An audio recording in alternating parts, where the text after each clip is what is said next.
Gold and money சேவிங்ஸில் நான் பண்ண சில மிஸ்டேக்ஸ் அண்ட் அதுலேருந்து கற்றுக்கிட்ட விஷயங்களை உங்ககிட்ட ஷேர் பண்ணிக்கிறேன். நீங்கள் கோல்டு பர்ச்சேஸ் பண்ணுறதுக்காக ஆர்டிஓ, எஃப்டிஓ அண்ட் தென் உங்கள் அக்கௌண்ட்லேயே ஒரு சர்டன் அமௌண்ட்டோ மந்த்லி எடுத்து வச்சு வாங்காதீங்க. ஏன்னா அது நமக்கு வந்து ப்ராஃபிட்டபிள் கிடையாது. ஏன்னா நம்ம கண்டிப்பாக ஜிஎஸ்டியும் பே பண்ணணும், வேஸ்டேஜும் பே பண்ணணும். நீங்கள் அதுவே கோல்டு சிட்டு போட்டிங்கன்னா உங்களுக்கு வேஸ்டேஜ் ரெடியூஸ் ஆகிறதுக்கு வாய்ப்பு இருக்குது. அது குறிப்பிட்ட அமௌண்ட் ரெடியூஸ் ஆகும், இல்லை ஃபுல் வேஸ்டேஜுமே ரெடியூஸ் ஆகும்.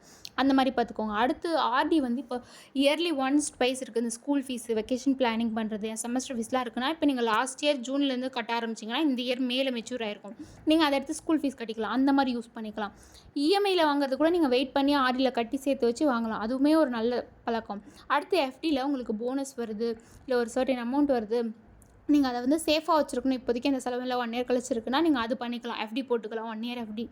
அதே இல்லை நான் கோல்டு தான் வாங்க போகிறேன்னா கோல்டுலே 11 months scheme bulk amount invest பண்ணுறது இருக்குது. நான் செப்பரேட் வீடியோ அதுக்கு மேக் பண்ணுறேன். உங்களுக்கு சேவிங்ஸ் பார்க்கணுன்னா